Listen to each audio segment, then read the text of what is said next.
Full News Headquarters.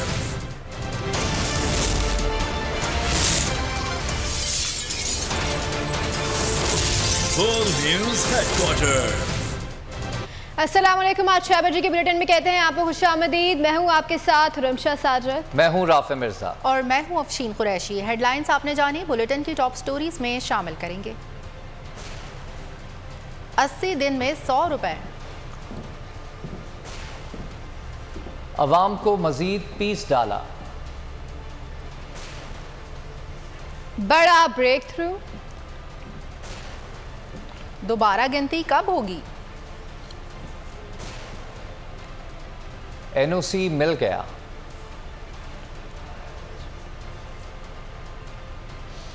ये सब भी होगा। सबसे पहले आपको बताएं कि शहबाज हुकूमत अवाम पर कह जाने लगी है। महंगाई के मारे अवाम पर एक बार फिर पेट्रोल बम गिरा दिया गया। पेट्रोल की कीमत 14 रुपये 85 पैसे इजाफे के साथ 248 रुपये 74 पैसे हो गई है। हुकूमत ने 80 रोज में पेट्रोल की कीमतों में 100 रुपये का इजाफा करके तारीख के सारे रिकॉर्ड तोड़ डाले हैं।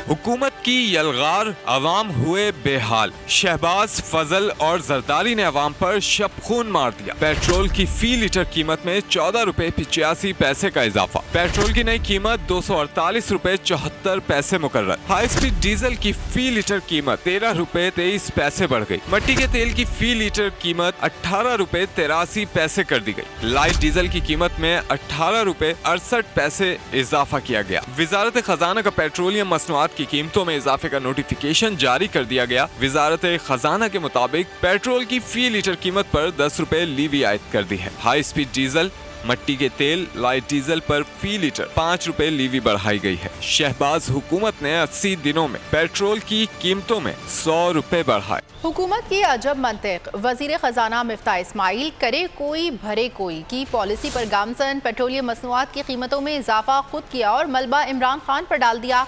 मौसूफ ने पहले पेट्रोल की कीमत बढ़ाई और तकरीबन 1 घंटे बाद प्रेस कॉन्फ्रेंस के लिए आ गए। कहा कि इमरान खान ने IMF मुआहदे की खिलाफ वर्जी की। हम IMF से ताल्लुकात बहाल कर रहे हैं। वजीर मुमलिकत पेट्रोलियम मुसद्दिक मलिक ने कहा कि हमने मुल्क को दिवालिया होने से बचाया। इंशाअल्लाह ये मुश्किल वक्त भी जल्द गुजर जाएगा। जो IMF से मुआहदा इमरान खान की हुकूमत करके गई थी, जो IMF का मुआहदा, उसी प्रोग्राम को बहाल किया है।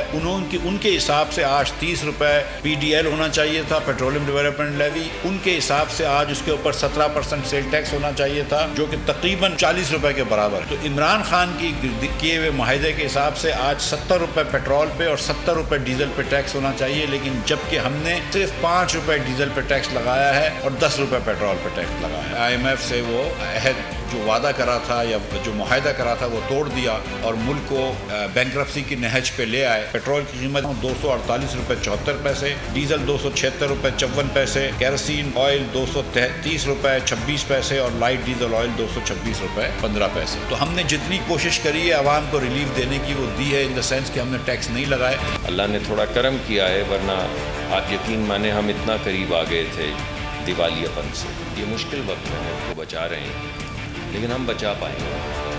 हम तकरीबन बचा चुके हैं, कम से कम दिवालिये से निकाल चुके हैं मुल्क। हुकूमत रोज रोज मारने के बजाय एक ही बार जान ले ले। पाकिस्तान के अवाम शहबाज हुकूमत से परेशान। आए दिन पेट्रोल की कीमतें बढ़ने पर कराची, लाहौर, फैसलाबाद, पेशावर और नवाबशाह के अवाम यकसबान हो गए।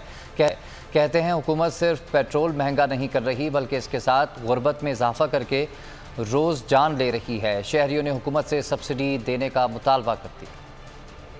अपने आप को मतलब बड़ा बादशाह जाहिर कर रहे थे, अब ये उनकी डबल रेट बढ़ा दी है। आम आदमी की तो इसमें मौत है, बिल्कुल गरीब आदमी का तो कोई सर्वाइवल नहीं है। हमारे हुक्मरानों को चाहिए ये कि साइकिलें लें, वो सारे प्रोटोकॉल की जो लंबी लंबी गाड़ियाँ हैं वो ख़त्म करें। हुकूमत ऐशियाँ करे और आवाम शहरी जो है ना वो डूब के मर जाए बस। फारग सी हुकूमत है, महंगाई बढ़ जाएगी और बहुत ज़्यादा हो जाएगी। हुकूमत से तो यही कहना चाहता हूँ कि इस तरह रोज़ रोज़ मारने से बेहतर है कि एक ही दफ़ा में मार दिया जाए। अब बंदों हर आदमी के हाथ में पत्थर होना है और गाड़ियों के ऊपर शीशों पे लगने इंशाल्लाह। ज़्यादती है, सरासर ज़्यादती है, गरीब आदमी के लिए बहुत तंगी है। पेट्रोल के साथ सिर्फ पेट्रोल महंगा नहीं हुआ, सारी आवाम की चीज़ें महंगी हो गई हैं और आवाम रोज़ पर रोज़ मरती जा रही है, गुर्बत आती जा रही है। अभी तो कीमतें और ऊपर जाएंगी, लेवी के बाद सेल्स टैक्स भी लगाएंगे। साबिक वज़ीर ख़जाना शौकत तरीन ने खबरदार कर दिया, कहते हैं हम तो इतनी बड़ी लेवी पर IMF से मुआहिदा ही नहीं करते। मुज़म्मिल असलम कहते हैं कि लीगी हुकूमत के पास कोई मुआशी पॉलिसी है ही नहीं। इस हुकूमत को 50 रुपये पेट्रोलियम लेवी लगाना है और आज उसकी पहली किस्त आ गई है। मुज़म्मिल असलम ने पेट्रोलियम कीमतों में इजाफे को मुल्क की तारीख की सबसे बड़ी महंगाई करार दिया। जनाब ये तो 40-50 रुपए जो है वो पर मंथ की जो है पर लीटर जो है ये बढ़ाएंगे, तो ये आवाम को बड़ी जल्दी रिलीफ नहीं देने वाले। मेरा कहना ये है कि 10 रुपए अगर हर महीने ये बढ़ाएंगे तो उससे ये 855 अरब रुपया इकट्ठा नहीं होगा, ये इनको बहुत ज्यादा बढ़ानी पड़ेगी और ये 50 रुपए 3 लीटर पे बहुत जल्दी जाना पड़ेगा। और फिर उसके बाद सेल्स टैक्स जो है वो भी 17% है, अभी तो इन्होंने पता नहीं 2-3% ही लगाया होगा। बात ये है कि हम तो इतनी बड़ी लेवी के ऊपर हमने एग्रीमेंट ही नहीं करना। इन्होंने बड़ी मुश्किल से 7,470 बिलियन के ऊपर ले गए हैं इतने टैक्सेस लगा के। हम रशियन ऑयल लेते, उसका डिस्काउंट लेते, उसके बाद हम ये अपना जो है टारगेट सब्सिडी करते, छोटे लोगों को प्रोटेक्ट करते। सिलसिला जो है IMF का बजट पे जो है अमल दरामद के शुरू हो चुका है और आज उसकी पहली किस्त 50 रुपए पेट्रोलियम लेवी लगाना है आवाम पे, उसकी पहली किस्त आ गई है 10 रुपए फी लीटर के हिसाब से। पाकिस्तान में कमर तोड़ महंगाई और पाकिस्तान की तारीख की सबसे जिसे कहते हैं कि ज्यादा महंगाई इस साल में हम देखेंगे और जिस तरीके से ये चल रहा है शायद इसकी मिसाल पूरी दुनिया में कहीं नहीं मिलती। IMF ने जो इनसे करवाया। पेट्रोलियम मसनूआत की कीमतों में इजाफे पर तजुर्बाकार इम्पोर्टेड टीम साबका हुकूमत के बारे में क्या कहती रही, मुलाहिजा कीजिए। खबरों में आप देखिए, महंगाई ने कमर तोड़ दी।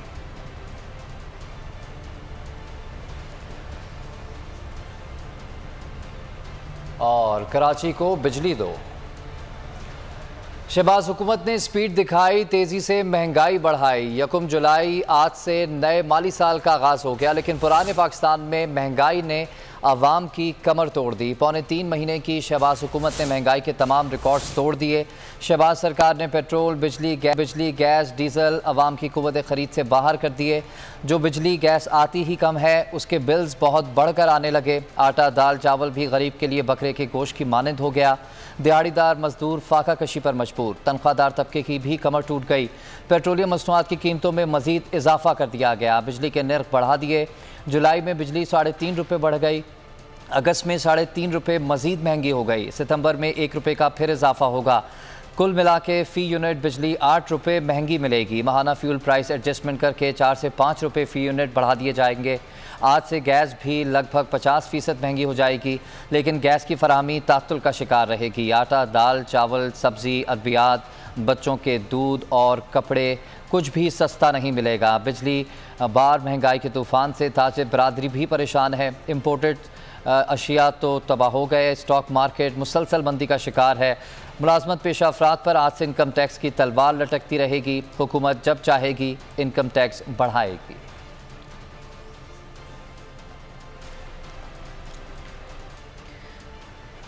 आगे बढ़ते हुए आपको बताएंगे कि तंग आमद बजंग आमद, मुल्क भर के छोटे बड़े शहरों में बिजली बंदिश के सताए अवाम, सड़कों पर एहतजाज का सिलसिला आज भी जारी। मुल्क भर में बिजली का शॉर्टफॉल 7000 मेगावाट से बढ़ गया। बिजली की तलब के मुताबिक पैदावार ना रही, हुकूमत बिजली घरों को चलाने में नाकाम हो गई। हुकूमत की नाक़िस पॉलिसियों का खमियाजा मुल्क भर के अवाम भुगतने पर मजबूर। बिजली बंदिश का दौरानिया 10 से 15 घंटे तक पहुँच गया।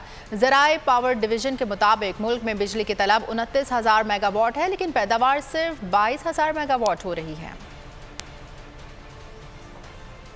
मुसलसल बिजली से तो हम लोग बहुत ज़्यादा परेशान हैं। तकरीबन 16 से 18 घंटों के दरमियान लोड शेडिंग ही रहती है। इतनी गर्मी है कि बच्चों का बुरा हाल है, कारोबार हर चीज़ बहुत नुकसान हो रहा है। लोड शेडिंग तो जुल्म है, ज्यादती है गरीब के साथ। सारा दिन काम करे, रात को लाइट नहीं होती, दिन को लाइट नहीं होती है, कहाँ जाएगा। लोड शेडिंग तो बहुत ज़्यादा बढ़ गई है और जो है अगर बिजली होती भी है तो वो इतना कम वोल्टेज होता है कि बंदे के लिए और परेशानी का बायस बन जाता है। हम तो लोड शेडिंग से मर गए, बच्चे हमारे जल गए, बीमार हैं, सुस्त हैं, ना पानी है ना बिजली है, तो कहाँ जाएं, मुझे बताएं ना खुदारा। शहर कायद में तवील बिजली बंदिश के खिलाफ जमात इस्लामी कराची सरगर्म हो गए कि इलेक्ट्रिक के खिलाफ धरना देने का इंदिया दे दिया। हाफिज एमुर रहमान ने प्रेस कॉन्फ्रेंस की, बोले कि रोजाना की बुनियाद पर शहरी एहतजाज पर मजबूर है, लेकिन वफाकी और सिंध हुकूमत कानून पर जूं तक नहीं रेंग रही। शहर में ट्रैफिक की रवानी मुतासर किए बगैर के इलेक्ट्रिक के खिलाफ शाहराहों पर धरना देंगे। हाफिज नईम ने सवाल उठाया कि इलेक्ट्रिक को बगैर किसी मुआहदे के गैस क्यों फराहम की जा रही है, फ्यूल एडजस्टमेंट के नाम पर हमसे इजाफी बिल क्यों लिया जाता है। हाफिज नईम ने चीफ जस्टिस ऑफ पाकिस्तान से मुतालबा किया कि शहर का मसला हंगामी बुनियादों पर हल करवाया जाए। वफाकी हुकूमत और सूबाई हुकूमत, और अब तो सूबाई हुकूमत भी वफाकी हुकूमत में शामिल है, और मैंडेट लेने वाली पार्टियां इस अहम तरीन मसले पर कोई आवाज़ नहीं उठा रहे। और उसकी वजह यह है कि ये सारी जमातें के इलेक्ट्रिक की बहुत बड़ी सपोर्टर हैं। इन्हीं लोगों ने के इलेक्ट्रिक माफिया को हम पर मुसल्लत किया, इन्हीं लोगों ने एग्रीमेंट किए। अव्वल तो वो एग्रीमेंट भी के इलेक्ट्रिक की इंतज़ामिया के मफाद में थे, लेकिन जो चीज़ें भी उसमें तय हुई उस पर अमल दरामद नहीं हुआ। अमलन ये हुआ कि जनरेशन का जहाँ तक ताल्लुक है, इन्होंने अपनी पैदावारी सलाहियत में इजाफा ही नहीं किया। एक खुर्रम दस्तगीर साहब हैं, इनके पूरा मैं उनकी फैमिली बैकग्राउंड में तो नहीं जाता, जिन्होंने हमेशा कराची दुश्मनी की है, मैं इस मौजू पे नहीं जाता शख्सियात पर, लेकिन खुर्रम दस्तगीर साहब बड़े आराम से फरमा देते हैं कि हम मुल्क भर में जो है वो लोड शेडिंग खत्म कर रहे हैं, मुल्क भर में ये कर रहे हैं, और कराची में लोग बिलबिलाते हैं तो वो कराची का तस्करा भी नहीं करते हैं। और अब आपको बताएं कि कराची की सियासत में बड़ा ब्रेक थ्रू। खालिद मकबूल सिद्दीकी की डॉक्टर फारूक सत्तार के घर आमद। खालिद मकबूल सिद्दीकी की फारूक सत्तार से मुलाकात हुई। मुलाकात में अहमद चनॉय, कामरान अहमद, वसीम हुसैन और जमाल अहमद शामिल थे। सियासी सूरत हाल, NA 245 के ज़िमनी इंतखाब पर गुफ्तगू, बल्दियाती इंतखाबात और दीगर पार्टी मामलात पर भी तफसीली गुफ्तगू हुई। ज़राए के मुताबिक फारूक सत्तार ने खालिद मकबूल के सामने रोड मैप रख दिया। फारूक सत्तार का आज़ाद उम्मीदवार की हैसियत से इलेक्शन लड़ने का अज़म, इत्तेहाद की इस वक्त अशद ज़रूरत है, ये कहना था डॉक्टर फारूक सत्तार का। उन्होंने कहा कि अगर मिले नहीं तो मज़ीद नुकसान होगा। MQM मेरी हिमायत करे, बातचीत जारी रहे। डॉक्टर खालिद मकबूल सिद्दीकी की आज डॉक्टर फारूक सत्तार से कोई मुलाकात नहीं हुई। तर्जुमान MQM पाकिस्तान ने मीडिया पर चलने वाली खबरों की तरदीद कर दी। बोले खबर गलत है, अवाम गैर मुसद्दिक़ा इत्तलात पर कान न धरें।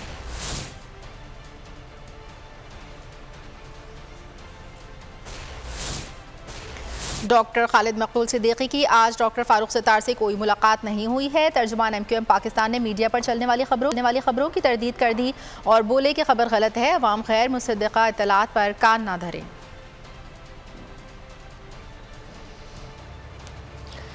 महंगाई ने अवाम का सुकून छीन लिया है, परेशान लोग खुदकुशियों पर मजबूर हैं। लोड शेडिंग का अजाब, कारोबार ठप, बेरोजगारी खौफनाक शक्ल इख्तियार कर चुकी है। अमीर जमात इस्लामी सिराजुल हक हुकूमत पर बरस पड़े। कहा मुल्क की खुद मुख्तारी और सालमियत का सौदा करने वाले हुक्मरान कौम के मुजरिम हैं। हर रोज नया बजट आता है, दुनिया के किसी मुल्क में ऐसी मिसाल नहीं मिलती। वज़ीर आला पंजाब कौन होगा? लाहौर हाईकोर्ट ने PTI और मुस्लिम लीग काफ की दरख्वास्तों पर फैसला सुना दिया। हमजा शहबाज के बतौर वज़ीर आला पंजाब इंतखाब के लिए आज दोबारा गिनती होगी। अदालत ने कहा कि मुनर्रिफ अरकान के 25 वोट निकाल कर दोबारा गिनती की जाए। दोबारा रायशुमारी में जिसकी अक्सरियत होगी वो जीत जाएगा। हमजा शहबाज की मुश्किलात कम न हुई, ऐवान के सरबराह रहेंगे या नहीं, फैसला आज हो जाएगा। लाहौर हाई कोर्ट ने हम फैसला सुना दिया। वज़ीर आला पंजाब के इंतखाब के लिए दोबारा गिनती कराने का हुक्म दे दिया। अदालत का तहरीरी फैसला जारी। कहा कि अदालत नए इंतखाबात का हुक्म नहीं दे सकती। प्रिजाइडिंग अफसर के नोटिफिकेशन को कलअदम करने का भी नहीं कहा जा सकता। मुनर्रिफ अरकान के 25 वोट निकाल कर दोबारा गिनती की जाए। दोबारा रायशुमारी में अक्सरियत लेने वाला उम्मीदवार कामयाब करार पाएगा। दोबारा इलेक्शन का हुक्म सुप्रीम कोर्ट के फैसले के खिलाफ होगा। अदालत की हिदायत पर दोबारा गिनती के लिए पंजाब असेंबली का इजलास आज शाम 4 बजे तलब किया गया। अगर किसी को मतलूबा अक्सरियत न मिली तो आर्टिकल 130(4) के तहत सेकंड पोल होगा। चेयरमैन PTI इमरान खान ने लाहौर हाई कोर्ट के फैसले को चैलेंज करने का ऐलान कर दिया। सुप्रीम कोर्ट से स्टे की अपील। कहा कि इलेक्शन गैर आईनी था तो हमजा शहबाज वज़ीर आला कैसे हैं? हमजा के रहते शफाफ इंतखाबात नहीं होगा। इलेक्शन के लिए सिर्फ 24 घंटे का वक्त दिया गया। इतने कम वक्त में तो राजनपुर से भी अरकान लाहौर नहीं पहुँच सकते। हमारे कम अज़ कम 6 अरकान हज पर है। इलेक्शन कमीशन ने 5 अरकान का नोटिफिकेशन जारी नहीं किया। डिप्टी स्पीकर का किरदार पहले से मुतनाज़ है। अब इलेक्शन कमीशन का किरदार भी मुतनाज़ हो चुका, जो हमजा शहबाज को जितवाने के लिए हर इस्तेमाल कर रहा है। फैसले की वजाहत के लिए सुप्रीम कोर्ट जा रहे हैं। सबको पता था कि हमजा शरीफ का जो इलेक्शन हुआ था पंजाब का चीफ मिनिस्टरशिप का, वो गैर आईनी था। और ये आज जो फैसला हुआ है लाहौर हाई कोर्ट में, इसने साबित किया कि ये फैसला गैर आईनी था। जो हाई कोर्ट ने कहा है कि 24 घंटे में होगा, पहले तो इसके होते हुए वो इलेक्शन फ्री एंड फेयर कैसे? क्योंकि हमें पता है कि शरीफ खानदान की एक तारीख है, ये कोई चीज ईमानदारी से नहीं कर सकते। जो भी चीज करते हैं वो 2 नंबरी है, चाहे बिजनेस है चाहे इलेक्शन। जितने इन्होंने इलेक्शन करवाया वो मुतनाज़ा रहे। अब 24 घंटे का हाई कोर्ट ने टाइम दे दिया, लेकिन हमारे कई मेंबर्स तो पाकिस्तान में ही नहीं है। कम से कम मुझे 6 मेंबर्स का पता है जो हज करने गए हुए। तो हमारे वो जो लोग बाहर गए हैं, एकदम अगर 24 घंटे में इलेक्शन करवाएं तो हमारे तो पंजाब में भी राजनपुर और दूर दराज इलाके से वहां से भी नहीं पहुंच सकते। फ्री एंड फेयर इलेक्शन नहीं हो सकता अगर लोगों की हाजिरी नहीं लगेगी वहां कल इलेक्शन में। लेकिन पहले तो एक इलेक्शन कमीशन ने इतना मुतनाज़ा और गैर आईनी फैसला किया कि उन्होंने फैसला किया नोटिफाई तब तक नहीं हो सकते जब तक बाई इलेक्शन नहीं होते। ये हमजा शरीफ वहां बैठ के हर हरबा इस्तेमाल कर रहा है, इलेक्शन कमीशन के साथ मिलके वो उस इलेक्शन को धांधली से जीतने की कोशिश कर रहे। सुबह हम सुप्रीम कोर्ट के पास जाने लगे और ये हम क्लैरिफिकेशन चाह रहे हैं इन चीजों के ऊपर। वो इसलिए चाह रहे हैं कि अगर पहले ही इतना बड़ा पाकिस्तान में सियासी बुरहान आया हुआ, इसका बहुत बुरे असरात हमने देख ही लिया कि हमारी मैशत पे पड़ रहा है। तो पहले ही इतना बड़ा मसला है, अगर इसी तरह कल अगर इलेक्शन करवा दिया गया, हमें खदशा है कि इससे मजीद ये सियासी बुरहान और बढ़ जाए। सिर्फ एक ही काम हो रहा है कि किसी ना किसी तरह हमजा शरीफ अपने आप को हर हरबा इस्तेमाल करके चीफ मिनिस्टर। सब्सक्राइब करें और बेल दबाएं ताकि कोई खबर रह न जाए।